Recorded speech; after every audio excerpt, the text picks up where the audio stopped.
नमस्कार, AB star news देख रहे हैं आप और मैं हूं आपके साथ सोहन सिंह। रुक कर लेते हैं बड़ी खबर का। दिल्ली में एमसीडी चुनाव की तारीखों का ऐलान हो चुका है।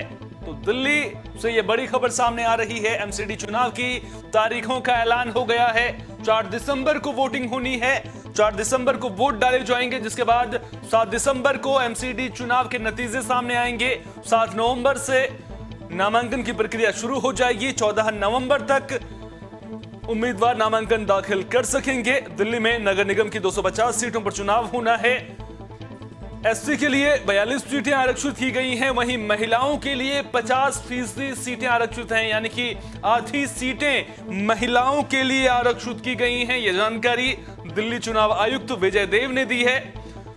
उन्होंने बताया कि दिल्ली एमसीडी चुनाव में 7 नवंबर से नामांकन शुरू होंगे। 14 नवंबर नामांकन की आखिरी तारीख होगी।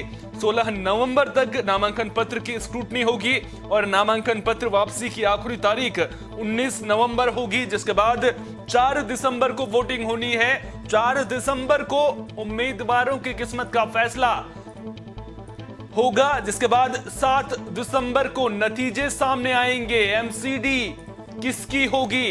बड़े लंबे वक्त से एमसीडी पर बीजेपी का राज है। लगातार एमसीडी चुनाव को लेकर हमने सियासत होते हुए भी देखी है। एमसीडी चुनाव में देरी को लेकर के आम आदमी पार्टी लगातार बीजेपी से सवाल पूछ रही थी। यहां तक भी कहा जा रहा था कि क्या बीजेपी डर गई है जो एमसीडी के चुनाव नहीं करवाने दिए जा रहे हैं। तमाम तरह की बातें आम आदमी पार्टी की ओर से कही गई थी, लेकिन अब जिस घड़ी का इंतजार था वो घड़ी आ गई है, यानी कि एमसीडी चुनाव की तारीखों का ऐलान हो चुका है। लेकिन इस बार एमसीडी चुनाव में कुछ बदलाव भी देखने को मिलेंगे। जहां पहले एमसीडी चुनाव में 272 वार्ड थे, अब 22 वार्ड कम हो गए हैं, यानी कि अब 250 वार्ड्स में वोटिंग होनी है। परिसीमन के बाद वार्ड की संख्या घटाई गई है, यानी कि इस बार 250 पार्षद चुने जाएंगे। दिल्ली नगर निगम को 3 अलग अलग जोन, उत्तरी दिल्ली, पूर्वी दिल्ली और दक्षिणी दिल्ली में बांटा गया है। जैसा कि आप जानते हैं, इन तीनों जोन को मिलाकर हर 5 साल में एमसीडी में चुनाव होते हैं। पहले उत्तरी और दक्षिणी नगर निगम 104 पार्षद सीटों की संख्या थी, वहीं पूर्वी दिल्ली में 64 सीटें थी, लेकिन परिसीमन के बाद इन सीटों की संख्या घट गई है। दिल्ली में विधानसभा सीटों की बात करें तो 70 विधानसभा सीटें हैं, लेकिन एमसीडी के चुनाव सिर्फ 68 विधानसभा सीटों पर होने हैं। दरअसल दिल्ली कैंट और दिल्ली विधानसभा एमसीडी से बाहर हैं। दिल्ली कैंट और जो दिल्ली विधानसभा है वो एमसीडी के अंतर्गत नहीं आती है, इसलिए इन विधानसभाओं में चुनाव नहीं होंगे। बाकी 68 विधानसभाओं में चुनाव होने हैं और यहीं से 250 पार्षद चुने जाएंगे। दिल्ली नगर निगम की कुल 250 पार्षद सीटों में से 42 सीट एससी के लिए आरक्षित हैं, वहीं 50% सीटें महिलाओं के लिए रिजर्व रहेंगी। इसी तरह महिलाओं, ओबीसी और सामान्य वर्ग वाली पार्षद सीटें होंगी। एमसीडी में सामान्य वर्ग के वार्डों में 50% वार्ड महिलाओं के लिए आरक्षित होंगे। इसी तरह से अनुसूचित जाति के लिए आरक्षित वार्डों में महिलाओं के लिए 21 वार्ड और सामान्य वर्ग 104 वार्ड महिलाओं के लिए आरक्षित होंगे। तो कुल मिलाकर अब नगर निगम चुनाव को लेकर के घमासान देखने को मिल रहा है।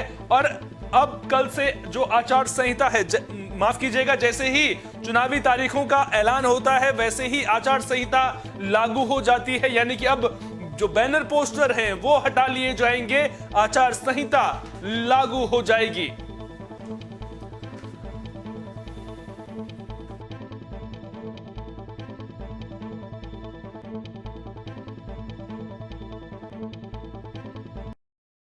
तो एमसीडी चुनाव की तारीखों का ऐलान हो चुका है। खूब सियासत हमें देखने को मिली है, खूब हो हंगामा भी देखने को मिला है।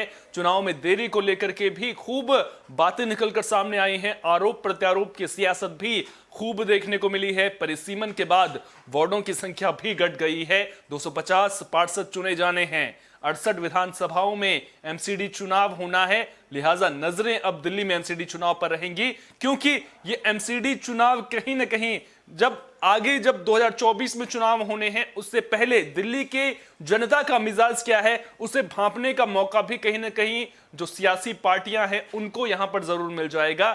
लंबे वक्त से एमसीडी पर बीजेपी काबिज रही है और अरविंद केजरीवाल, जब भी अक्सर आपने देखा होगा कि बरसात का मौसम आता है या फिर कुछ ऐसी परिस्थितियां बनती हैं कि काम सही ढंग से नहीं हो पाता है, तो फिर आरोप प्रत्यारोप की सियासत भी खूब देखने को मिलती है। जहां एक और अरविंद केजरीवाल बरसात के दिनों में जलभराव को लेकर के बीजेपी को सवालों के घेरे में खड़े करते हुए नजर आते थे। केजरीवाल सरकार ये कहती थी कि एमसीडी के दायरे में ये सब कुछ आता है, इसलिए दिल्ली सरकार कुछ नहीं कर पाती है। तो अब जनता के मन में क्या चल रहा है, जनता का मिजाज कैसा है, और सबसे बड़ा सवाल ये कि आखिर दिल्ली में एमसीडी पर किसका राज होगा।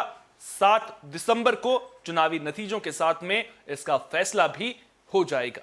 फिलहाल के लिए बड़ी खबर में इतना ही। देश दुनिया की तमाम अहम खबरों के लिए बने रहिए AB स्टार न्यूज के साथ, क्योंकि यहां पर खबरों का सिलसिला कभी नहीं थमता।